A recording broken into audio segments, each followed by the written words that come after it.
Good day. The international news continues to be dominated by what is going on in Afghanistan and the recriminations, meanwhile, in Western capitals are becoming ever louder. The British have completed their evacuation program from Kabul airport, leaving behind them many British people and other people who've worked for the British in Afghanistan. And the United States, for its part, is now warning of the possibility of further terrorist attacks over the next couple of days. Meanwhile, there have been more criticisms of President Biden and of his actions, especially in Britain. And I have also noticed the first glimmers of recognition in some Western capitals that in order to stabilize Afghanistan and to prevent the country from once more becoming a haven for terrorists, some kind of diplomatic engagement with the Taliban is unavoidable.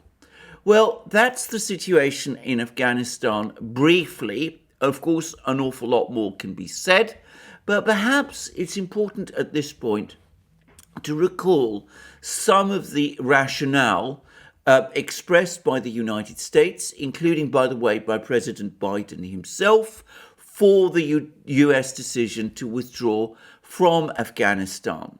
It was that the United States, focusing on Afghanistan, engaged in its forever wars in the Middle East and in Central Asia, had taken the eye off the ball and was not focusing on that place which really mattered, which is the Pacific, where the United States faces a growing challenge, or at least in its own perceptions, a growing challenge from China. And the whole idea, in part, of withdrawing from Afghanistan, perhaps ultimately from the Middle East, perhaps to some extent from Europe, also seeking stabilization and predictable relations with the Russians in Europe, was so as to be able to refocus American energy and American resources on the Pacific and on the great existential duel with China. That was the argument, the rationalizations that were made explaining this decision. And there is no doubt at all that there still are, in fact, there most definitely are, large numbers of people in the US government who continue to see things very much in that way. And some of those people undoubtedly are based in the Pentagon, where the Pentagon must be asking itself, why exactly are we focused on a faraway, isolated outpost like Afghanistan, spending trillions of dollars there, keeping tens of thousands or thousands of American troops there, when in fact the real challenge is not in Afghanistan, it is further east in the Pacific against China. And one of those people in the Pentagon who I suspect thinks this way, has now spoken out, and he is none other than US Air Force Lieutenant General Thomas Bouzer, who is the Deputy Commander of the US Strategic Command, which oversees the United States' nuclear arsenal. And he gave a very interesting set of comments on Friday, in which he said that China is engaging in a rapid nuclear weapons buildup. It will soon overtake Russia as the United States' top nuclear threat. And he added that there was no clear communications line with China between the United States and China, and that this might create miscommunication and possible dangers.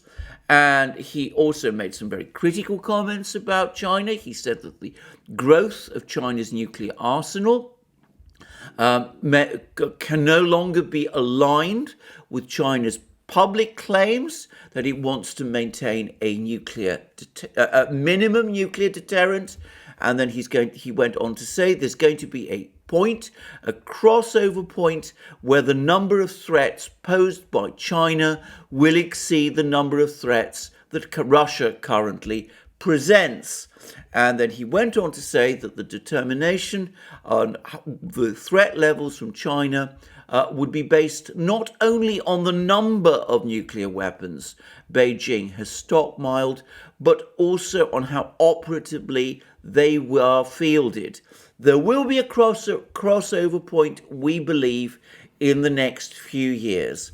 And then he went out of his way again to say that unlike Russia, the United States has no treaty or dialogue mechanism with China on the issue to clear up any misconception or confusion. And of course, it's easy to see what Lieutenant General Bussière is talking about. He's worried about the potential of a conflict between China and the United States in the Pacific, possibly over the issue of Taiwan. And he is also worried that in the event of such a conflict, the United States could find itself drawn into a military confrontation with China, a nuclear-armed China possessing a deterrent force capable of striking at the continental United States and doing immense damage there, and the United States has no clear understanding of Chinese policies or Chinese intentions, and of course it's got no hotline between the Pentagon and the Chinese military leadership in order to resolve the kind of problems that might arise, such as it has with the Russian military leadership and has had ever since the Cuban Missile Crisis of the early 1960s.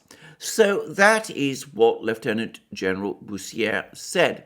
Now, the Chinese, for their part, have picked up on these comments that Lieutenant General Bussière said, and it's provoked a harsh response in Global Times, the Chinese newspaper owned by the People's Daily, China's Communist Party's official newspaper.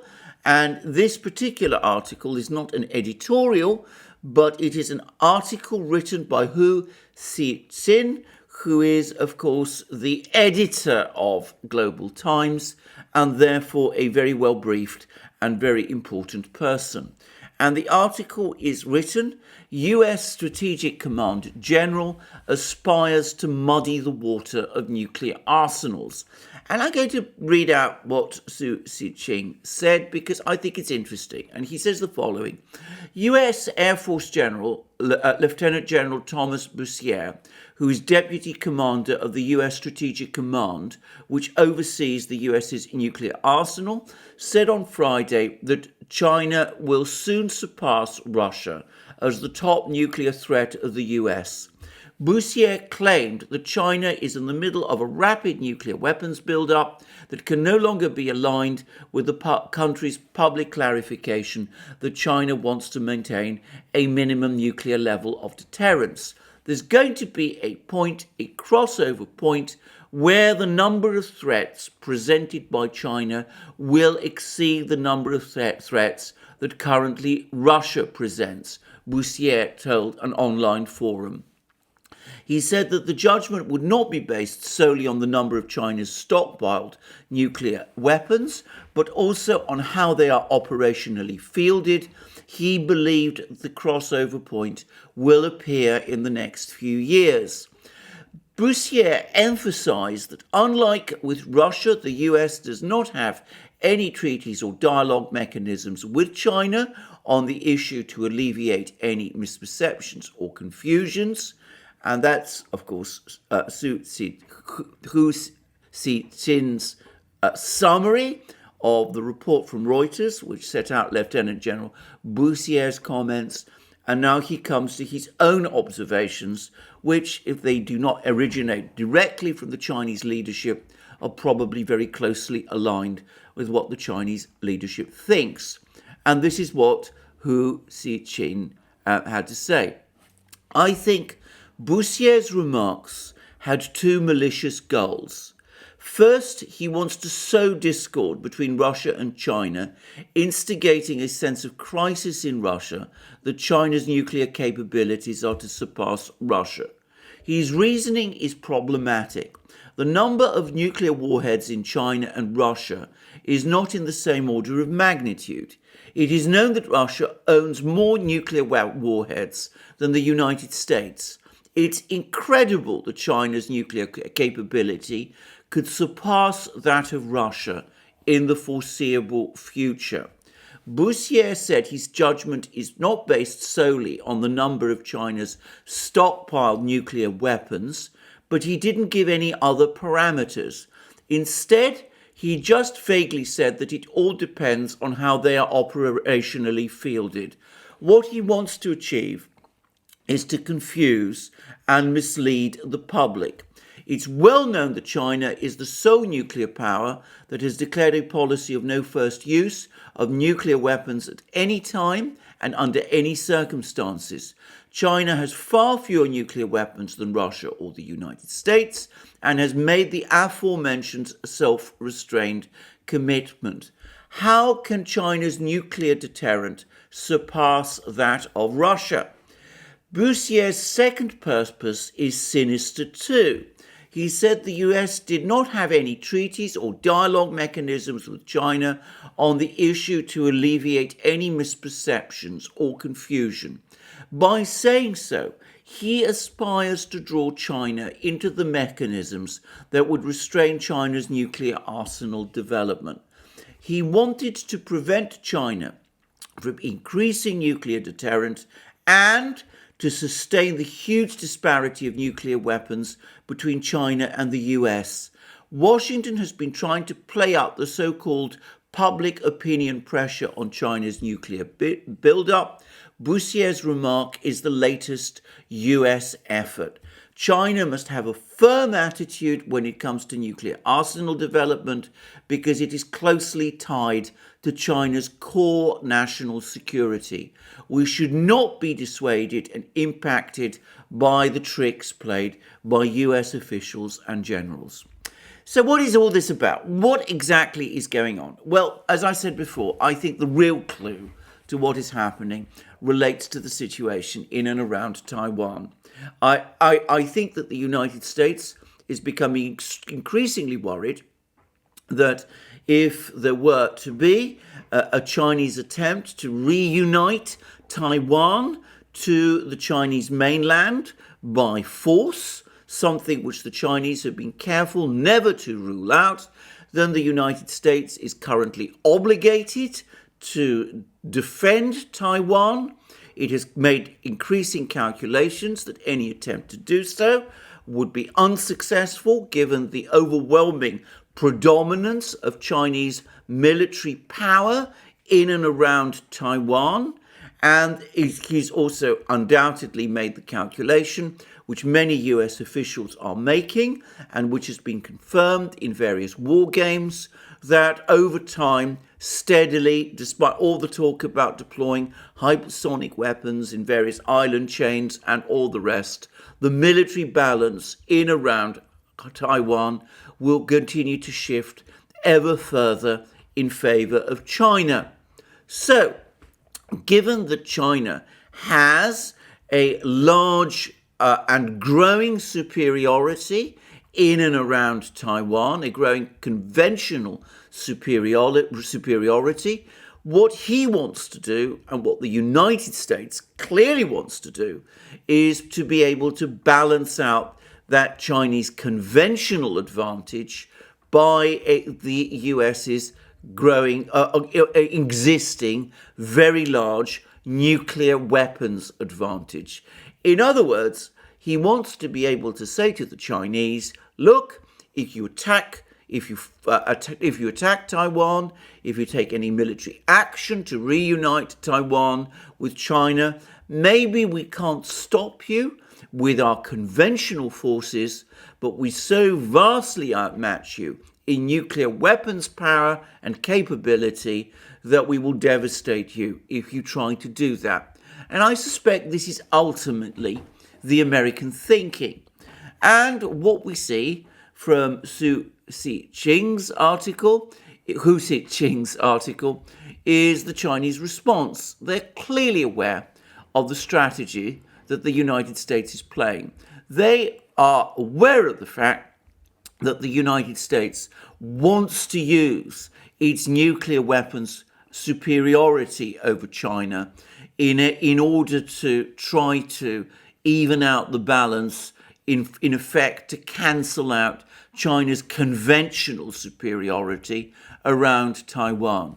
And as we have seen, and as the Chinese have said, they are building up their nuclear forces in response to those of the United States in order to change the cost calculation that the United States would make, so that the United States would realize that if it did try to use its nuclear weapons arsenal to deter China from launching an attack on Taiwan, then the United States would find itself balanced out by a comparable or at least effective Chinese nuclear capability, which could deal devastating blows upon the United States, greater, much greater than the capability that China has at the moment. And that's why Hu goes out of his way to say that China will not be drawn into negotiations with the United States, that all of this is a trick to try to persuade China into accepting limits on its nuclear forces that would leave the United States in its enormous position of advantage in terms of nuclear weapons capability, and that China will not allow that to happen. And though, of course, he doesn't talk about Taiwan, there's no doubt at all, to my mind, that that is what is at the back of his mind and what is at the back of the minds of the Chinese leadership. So we have a situation where the Chinese will continue to build up their nuclear forces, just as they're building up their conventional forces. As Hu says, there is no position, no point at which the Chinese will actually overtake Russia's much bigger, far more powerful, and dare I say it, technologically far more advanced nuclear arsenal. But that's not what the Chinese are up to. That's not what this is all about. It's not about surpassing Russia or surpassing the US in Chinese nuclear capabilities. Rather, it is deterring the US from using its nuclear forces to counterbalance a Chinese conventional advantage in and around Taiwan and in and around the Taiwan Straits. So I think this is what Hu is saying, and I think this is what also Lieutenant General Boussière is saying. Each of them is now planning for this great struggle that is coming, or which both see coming, over Taiwan. The US general wants to maintain and perhaps even increase the United States' nuclear advantage to counterbalance China's conventional advantage, and he's trying to maneuver the Chinese into negotiations and to limitations on the use of their nuclear forces. The Chinese are determined that they will not be limited in that kind of way. They are determined to build up their nuclear forces in order to achieve an adequate deterrent against the United States. So I think this is the logic of what we're seeing. But of course, it's not just that. And there is another factor that is also in play. And this comes back to the question of Russia, touched on by Hu. And notice how careful and sensitive the Chinese are about any question of the United States being able to play the Chinese and the Russians off against each other, about Russia being turned against China by the US, by flesh-creeping talk that China might be becoming the more powerful country in terms of its military and strategic power as it is in terms of its economic power, and how Hu goes out of his way to reassure the Russians that this is not the case. Well, in fact, it is the question of China that upsets the balance, because though China, as Hu says, has no intention of agreeing to placing restrictions on its nuclear forces, And though China has no intention of using its nuclear forces first, why would it, by the way, given that, as I said, the United States so massively outmatches it in nuclear weapons power, but rather China wants to use its nuclear forces as a deterrent against the United States to prevent a US nuclear attack on China in the event of a war over Taiwan. Given that all of this is so, it is important for both powers, both for the United States and for China, to know what the other great military superpower, the one which Hu correctly says actually has more nuclear warheads than the United States and has, by the way, an increasingly advanced nuclear force, more advanced in some fields than that of the United States itself, what Russia, in other words, is going to do, and how it is going to react and respond to that kind of challenge, that crisis that is looming over the horizon in the Pacific between the United States and China over Taiwan. And here there have been some very interesting comments coming out of the United States. And one of the most interesting, and for me, one of the most concerning, is an article that has appeared in an American magazine, news magazine, which is The National Interest. Now, The National Interest is one of that unending number of US magazines and which deal with foreign policy and geopolitical and strategic questions, and which cause and write so many things about these sort of topics, which a geopolitical analyst like myself has to struggle to keep up with. And The National Interest also is a magazine which has claimed in the past to have a realistic view of geopolitical issues. It's tended to forswear the sort of democracy promotion aspect of US foreign policy, though it's never done that in any very convincing way.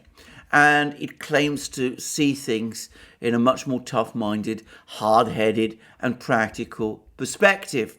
And it's also a magazine which I've always felt gives a strong impression of being very close to some of the uniformed military, senior military in the Pentagon, perhaps people like Lieutenant General Bussière.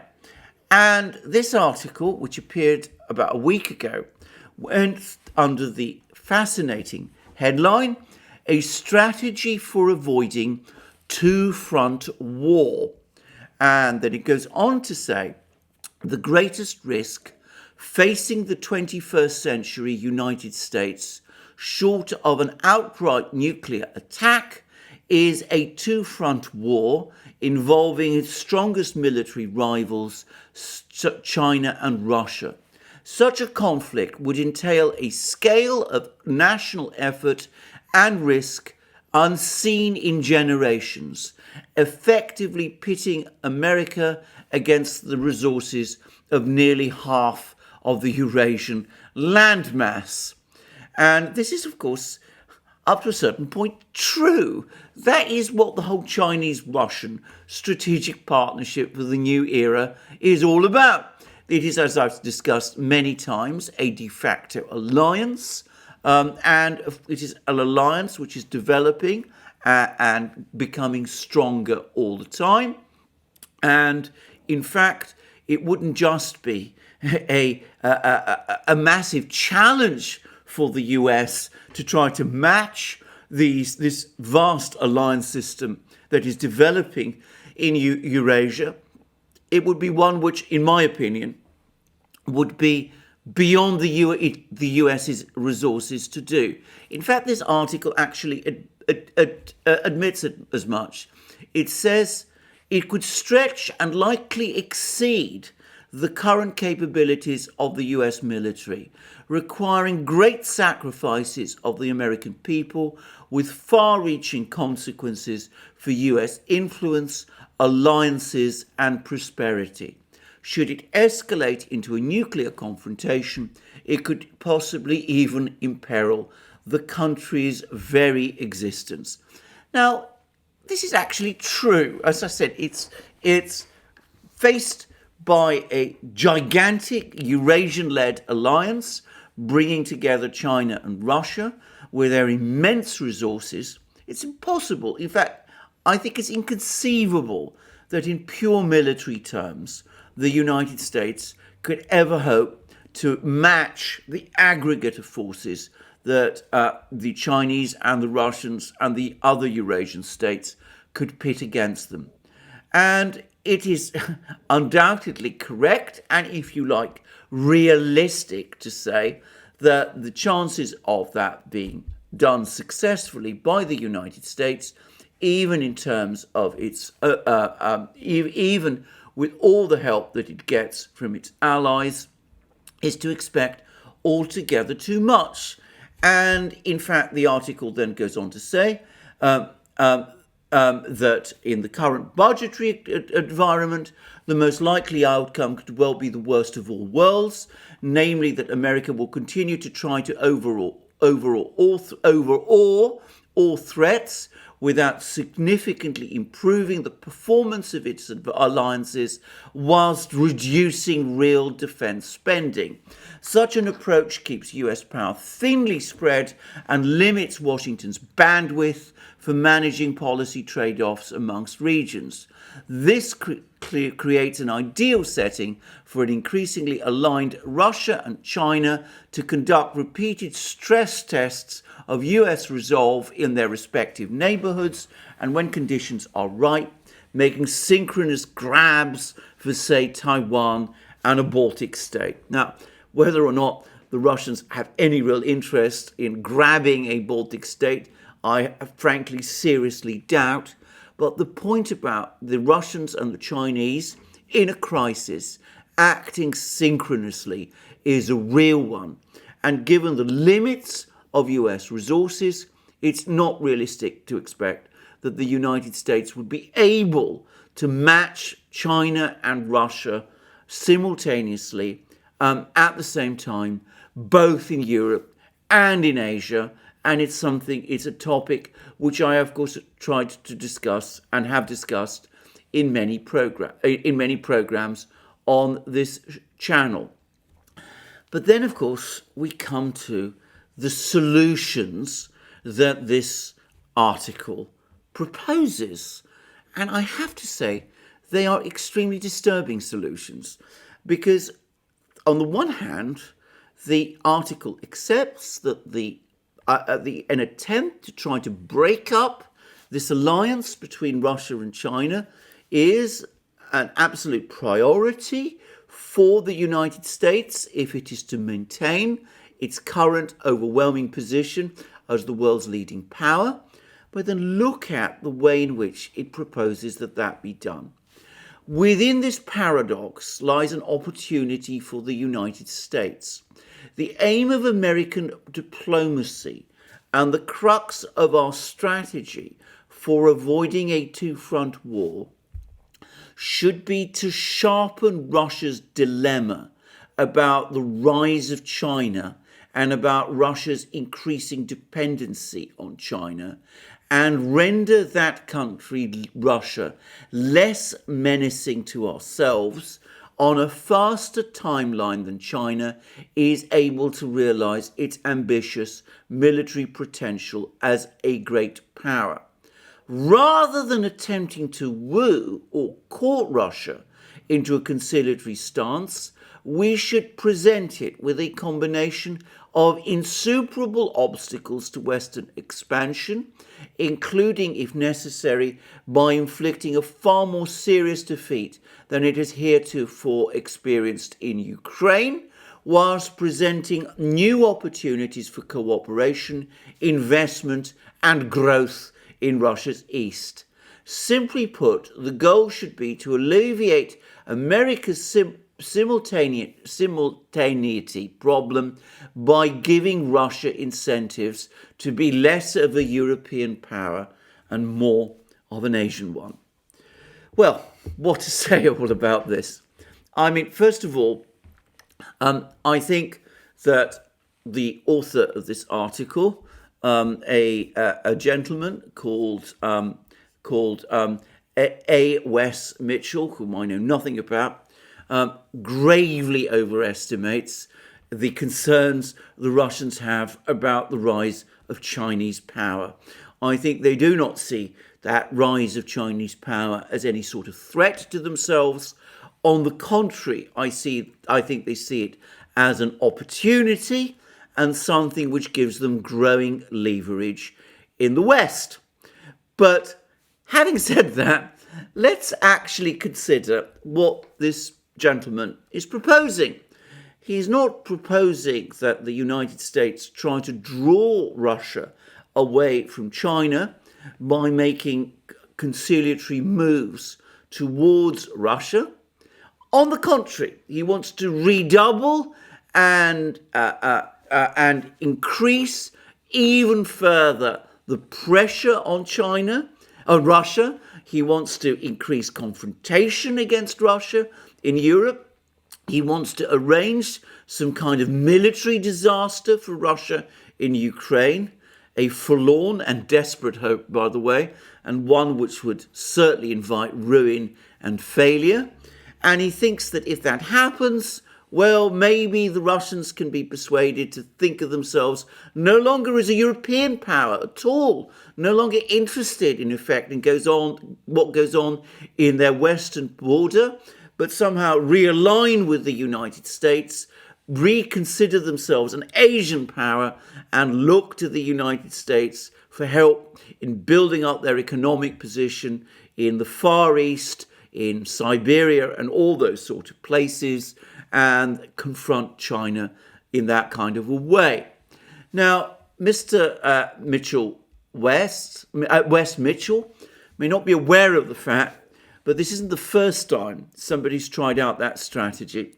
There was a very little known negotiation in Berlin in November 1940 between the Russians and the Germans, between the Nazi foreign minister Joachim von Ribbentrop and Soviet foreign minister Vyacheslav Molotov, in which the Germans actually proposed to the Soviets, or the Russians, something very similar. They said that the Soviet Union could ally itself with the United States, with Germany against Britain, forming a new anti-British bloc.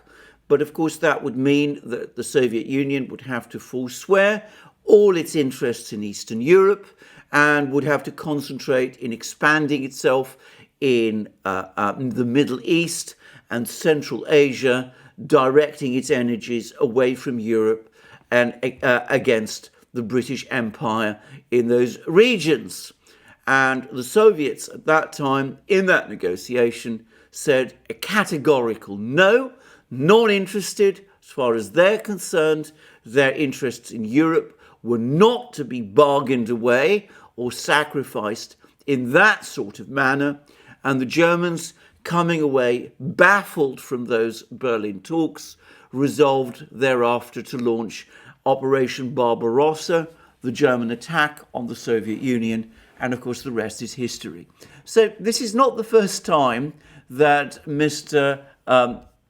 Wes Mitchell's proposal has been made to the Russians, and I strongly suspect, in fact I'm absolutely sure, that if such a proposal were ever made to the Russians, it would encounter the identical response that the Germans received when it was put to the Russians in Berlin all those years ago, in that fateful year, 1940.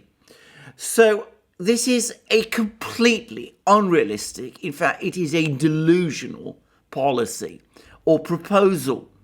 In fact, increasing confrontation against Russia in Europe is not going to persuade the Russians to align with the United States against China.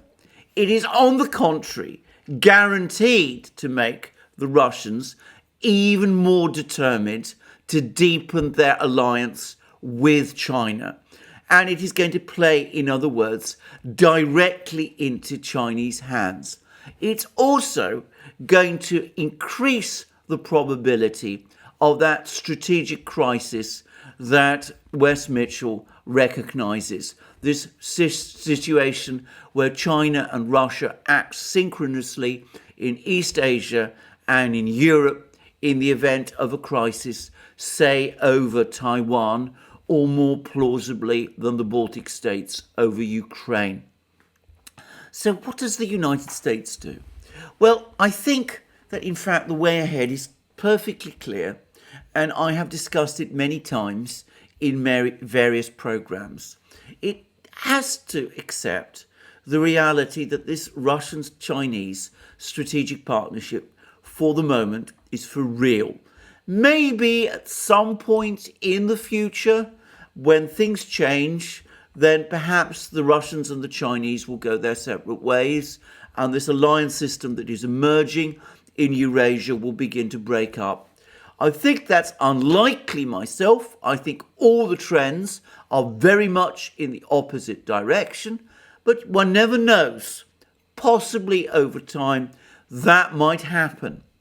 But regardless, for the moment, it is a reality, and it is a growing one.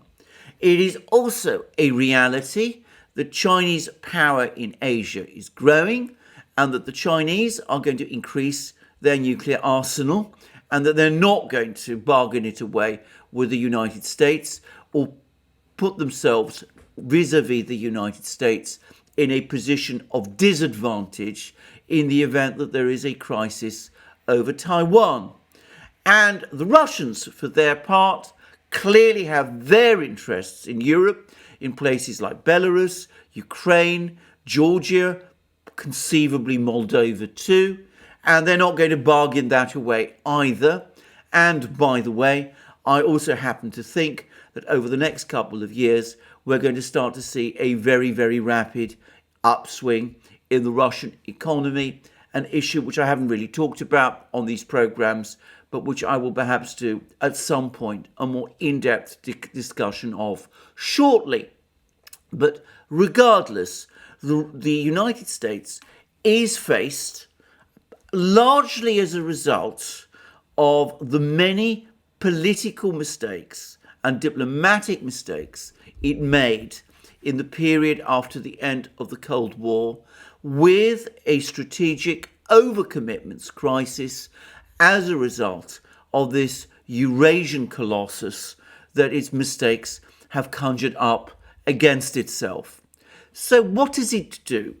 Well, it's not going to succeed to get the Chinese to bargain away their nuclear build-up, at least not whilst the United States is not prepared to make any significant concessions over Taiwan. And it's certainly not going to succeed in drawing Russia away from China by increasing confrontation with Russia in Europe. And it's obviously also got to consider that if it takes on Russia in Europe, not only does it risk being outmatched there as Russian power grows, but of course it's also got to worry about how the Chinese are going to react.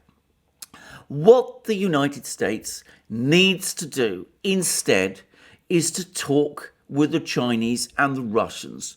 And that means accepting that these two countries have concerns and national interests which they cannot and will not bargain away. Now, the Russians talk about not a sphere of interest in Eastern Europe, but a sphere of control, not of interest, but a sphere of concern.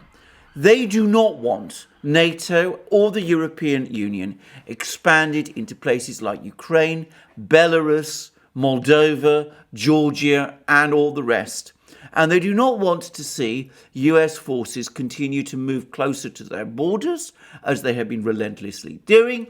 And they do not want to see exercises in the Black Sea. And they absolutely do not want to see US strategic anti-ballistic missile systems in Eastern Europe. And they do not want to see US medium-range missiles being installed in Eastern Europe. And if the United States were to agree with the Russians on all those sort of things, and nothing of substance would be bargained away if they did, there would be no concession made there which would undermine any US core interest. Well, in that case, I think we could see at least a détente or a geostrategic ceasefire between the United States and the Russians in Europe. I would add that such an agreement would in fact merely regularize and make formal what is the existing situation. The United States is not going to extend NATO or the EU into Ukraine, Moldova, Georgia, Belarus, or the rest. It's already in effect ruled that out. So why not formally agree to that and allow things with the Russians to become more stable at present in Europe simply by doing so? And the United States gains nothing by installing missiles, anti-ballistic missiles and intermediate range missiles in Europe. Now, with the development of hypersonic weapons, whatever military advantage was achieved by doing so has in effect gone. So what does the United States lose by giving up on all of that? And in the Far East, it's undoubtedly the case that the United States cannot defend Taiwan anymore. And of course, it agreed way back in the 1970s to pursue and accept a one China policy. It established diplomatic relations with China, accepting that the government in Beijing is the government of China.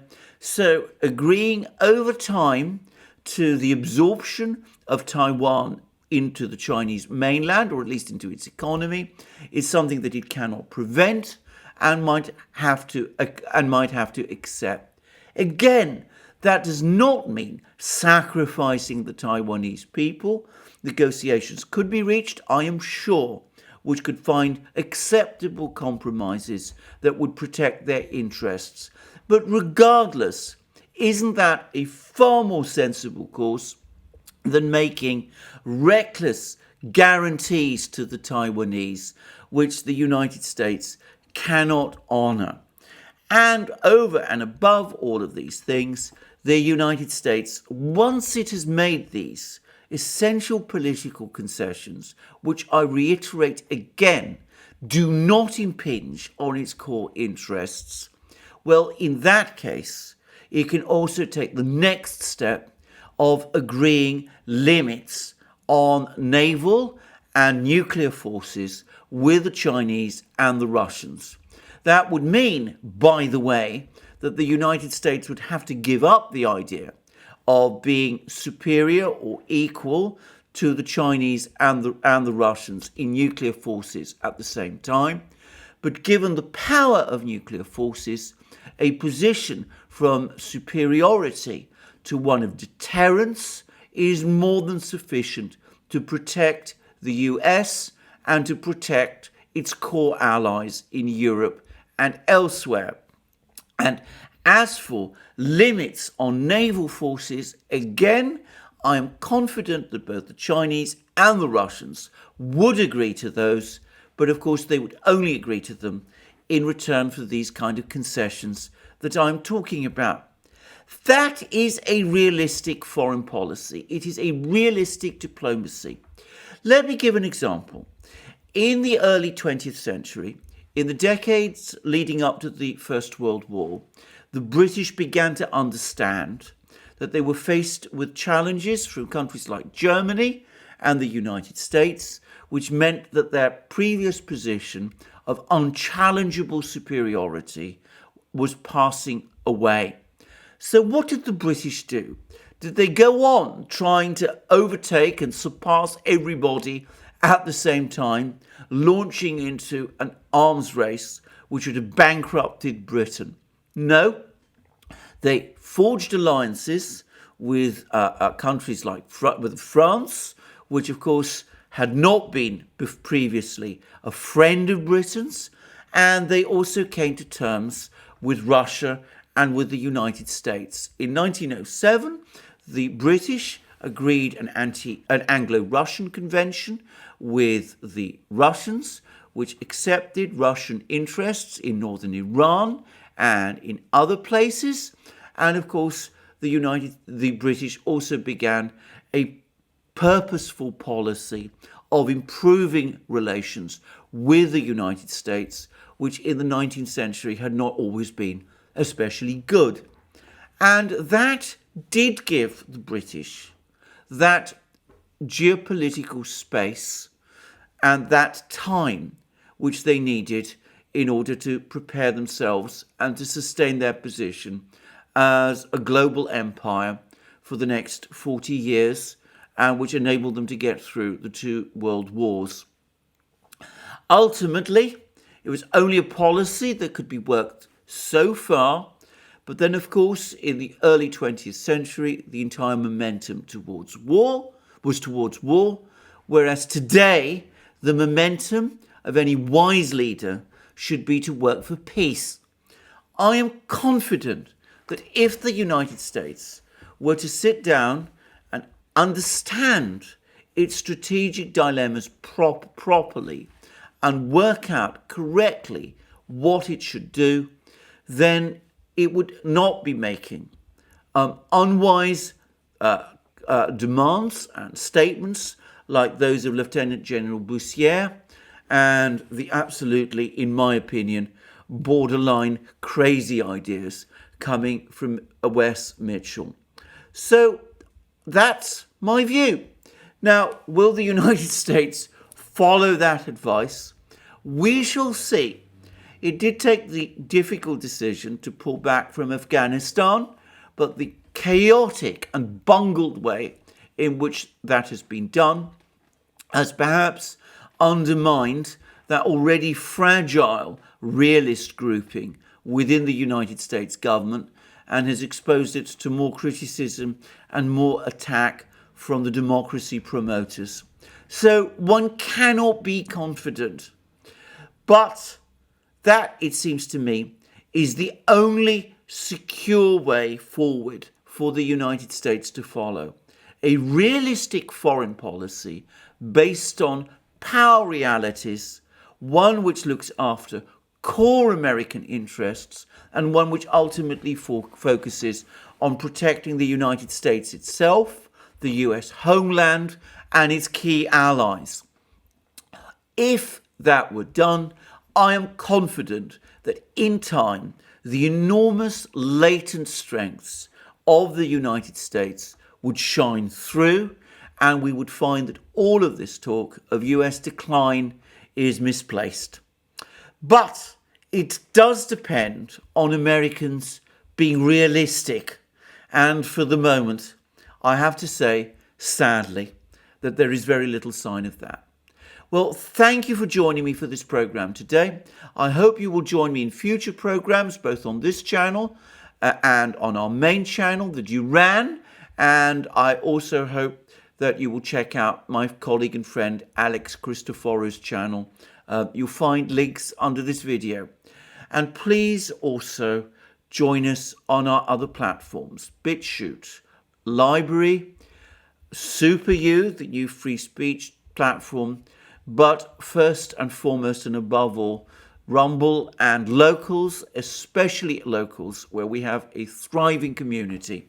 Now, over the last few days, I've had to explain on this channel the embarrassing situation we found ourselves in with PayPal, who have acted in a way that I find bizarre and astonishing, and dare I say even reprehensible, but which has obviously made us concerned about our ability to remain on what might be described as the establishment platforms. And I've discussed how we will be focusing increasingly on our other platforms, especially on Locals, where, as I said, we have a thriving and active and very fast-growing community.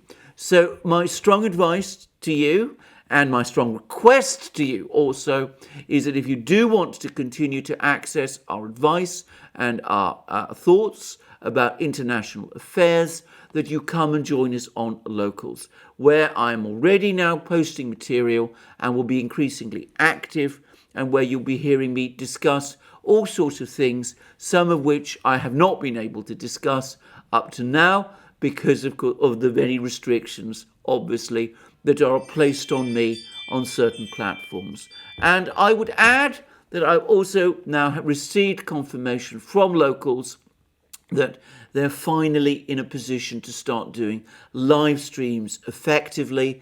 And this is something I've been waiting for and have been anxiously anticipating, and it now opens the way. So please join us on Locals. Please join us on our other platforms. Please support us in that way. And of course, you can also support us via Patreon and Subscribestar still. And I hope forever. And thank you again for joining me today. Remember to go to our shop, look at the amazing things we have there. Our famous Duran magic mugs, this one with the flag of Australia, our hats, our hoodies, our sweatshirts, our t-shirts, and all the rest. And thank you again for joining me on this program today.